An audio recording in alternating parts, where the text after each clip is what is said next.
Hey, it's Aaron, and today I'm with a 2023 BMW M340i. The M means really fast or something. It's German. I think it's Motorrad, but it doesn't matter. The M means it's the fast one. Anyway, this is the 3 Series, BMW 3 Series. Came out in about 2019 for this particular generation, and then it had some updates today, so as of this year. So the updates are mostly cosmetic. You see the change in the grille. If you've been paying attention, you'll see that change up there. Much less of the beaver tooth, more of a refined. The M series got a few of the changes as well. There's also changes in infotainment. We'll talk about that later.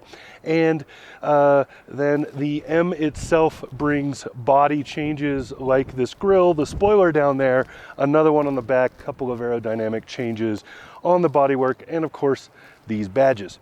Biggest change with the M series is, of course, the engine. So this is a super twin turbo something. It's a twin turbocharged 6-cylinder engine under there, and it is putting out a good amount of power. Well, I'll tell you, 348 horses worth. So that's the power plant under there. Runs to all-wheel drive on this one. This is X-Drive, and very, very well done. There is turbo lag, as there always is. What I wish that BMW could do for the price that they're charging for some of these vehicles is maybe do some twin scrolling instead of, so 2-stage turbos, but that's probably asking a lot. You really only see those on very, very high-end vehicles. This is more attainable. So let's talk about this car. So as per always, we will start with design. So what you're seeing here is the 3 Series at its best. This is a beautiful paint. I love this paint. It's really dark blue, but it comes out purplish in some places, reflects a lot of light and creates different light modes because of that. So you'll see a shelf across the side. You see that beltline shelf. You can see that that's a different color than the bodywork right in front of it. And then you can see the maybe just the top of the car and over on the back around where above the tail lamp and so on, and maybe up here on the front, you'll see a little bit of the really bright part of the blue. So really well done, goes nicely with these wheels and red calipers, which are part of the M package. And again, simple line work. So it beeps at me because the key's close, so it unlocks again. Yeah. It's a setting, you can turn it off, but I kind of like it. I like being able to just walk away and it locks itself. It's pretty great.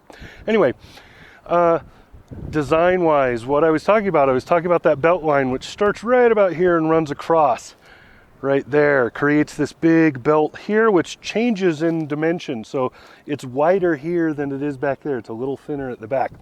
That creates an upward swoop. The bodywork itself is literally making slight upward scoop. So all of that works together to make that forward motion on the car. BMW is really good at that.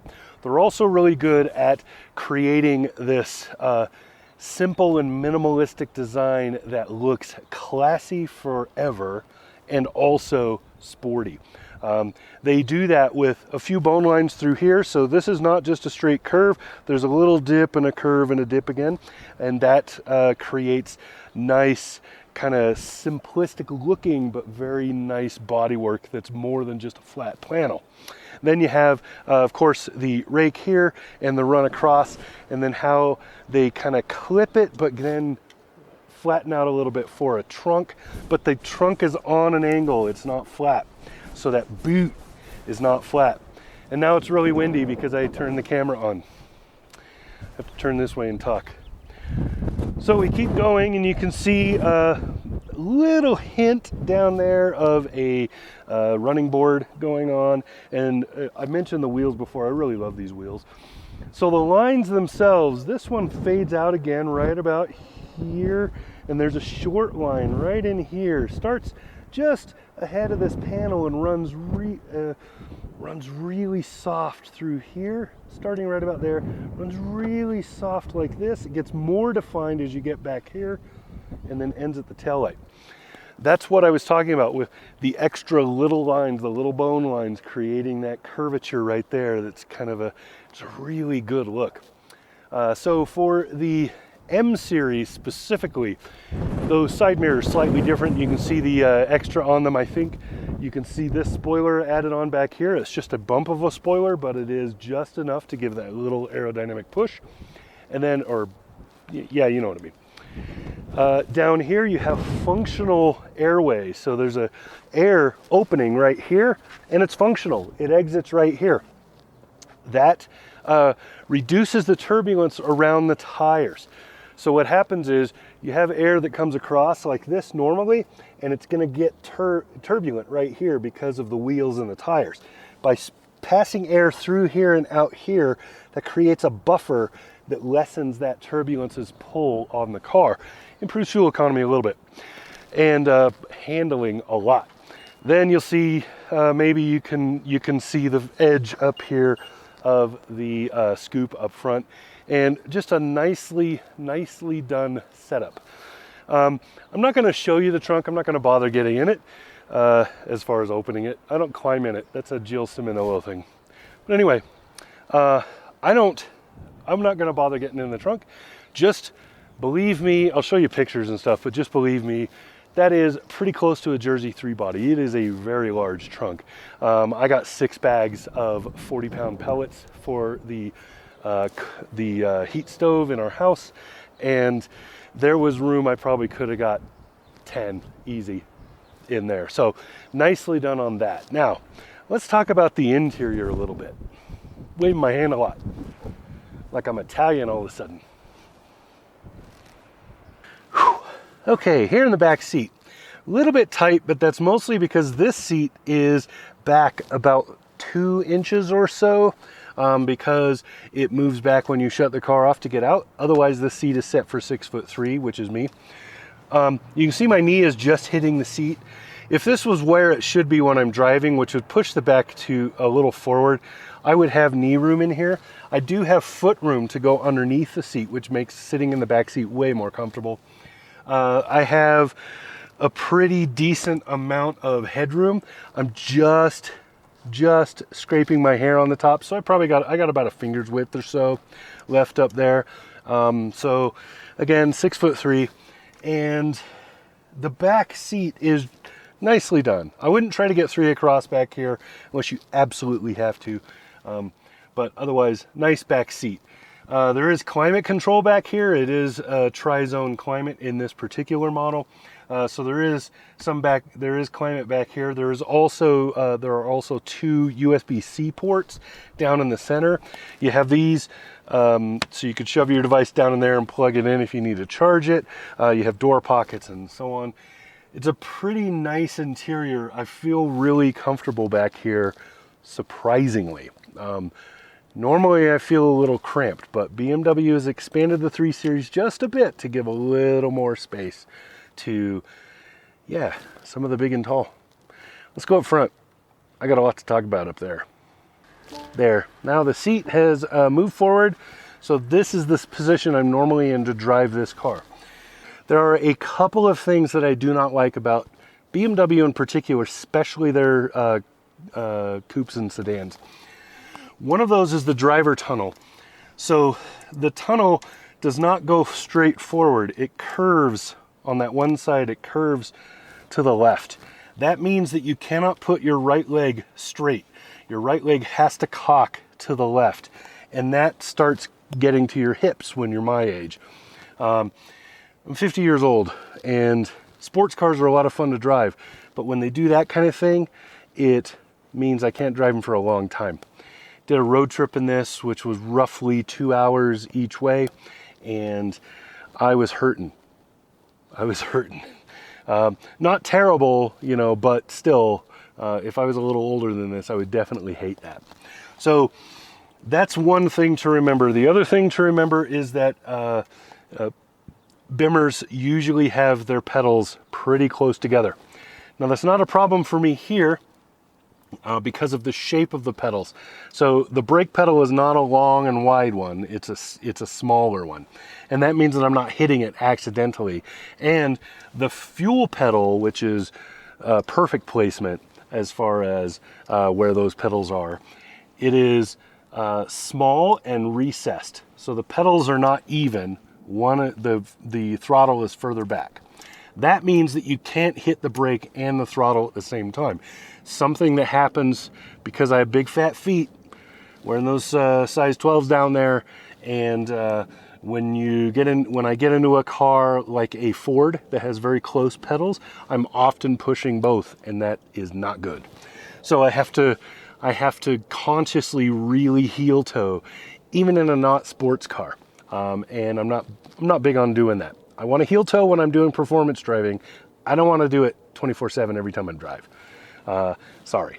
Anyway, so that is one thing that this tunnel accommodates. If you are a heel toe driver, you won't notice that this tunnel is getting in the way of your leg. But for the rest of the regular people in the world, it gets in the way. Other than that, it is very nice inside. So this has a big new infotainment system. The upgrade to the infotainment is not in graphics or other things. It is the fact that first, it is one large looking screen. It's actually two screens for the driver's gauges and the infotainment, but it looks like one big integrated screen. And that screen is voice activated. So you can ask it to do things on the fly. Now, BMW has had that before, but they seem to have improved it. Either the network out there has improved somehow so that it is better at connecting, or they moved a lot of that voice recognition on board like Mercedes does, so that it's not asking the cloud to interpret things for it. I believe I'm going to go with the latter. I don't think that our networks out here in Wyoming have improved enough that it's that. I'm pretty sure it is they moved more of it to the car. A big complaint I had before was when you tried to talk to it, it would sit and think for a long time, or it would just do nothing because it just timed itself out. It doesn't do that anymore. Now I do have a new complaint, and that is that anything that sounds remotely like the keyword to get it started will get it started. So it's kind of a middle ground there. But it is a beautiful system, works really well. We used it for navigation while we were on our little road trip, and it was great. My favorite thing about those kind of systems is that you can be on the freeway at 65 or 75 miles an hour, and you can just tell the car where you want to go, and it sets it up, and you don't have to pull over and stop and do a bunch of stuff or whatever. That is beauty. So otherwise, it is a typical BMW interior. They have changed the shifter. It is no longer something you grab onto. It is a little paddle-looking thing that you move back and forth. Otherwise, it works exactly the same. I kind of like the new one because it is a little cleaner, and it makes getting to the drink holders that are forward of it, which is one of my least favorite placements, it makes them easy to get to, making it no longer a least favorite placement. Cars that have minimized that stuff have maximized how you can use those drink holders, which is perfect for me. Also, there is wireless phone charging, a few other things in here. So beautifully done. I love these improvements. Interior is great with that one exception right there. Let's go wrap this up. All right, so there you go. Hopefully you can see some of that brighter blue I was talking about happening right here. Really, really great. This paint job itself is kind of a play on BMW's M series color palette. So nicely done for that. I would love to see that they did a red that does the same sort of thing. That would be awesome. So there you go. That's what I got. This is a 2023 BMW M340i. So it is the M series. Beautiful car, great to drive, feels really good except for the long distance thing I talked about with my right leg. But overall, really, really well done. And yeah, I've greatly enjoyed it. Head-up display works really well. The turbos take a minute to kick in, but when they do, they really kick in. Just a wonderful overall experience. It is everything a BMW should be. So there you go. That's what I got. This has been Aaron. Talk to you again soon. Subscribe.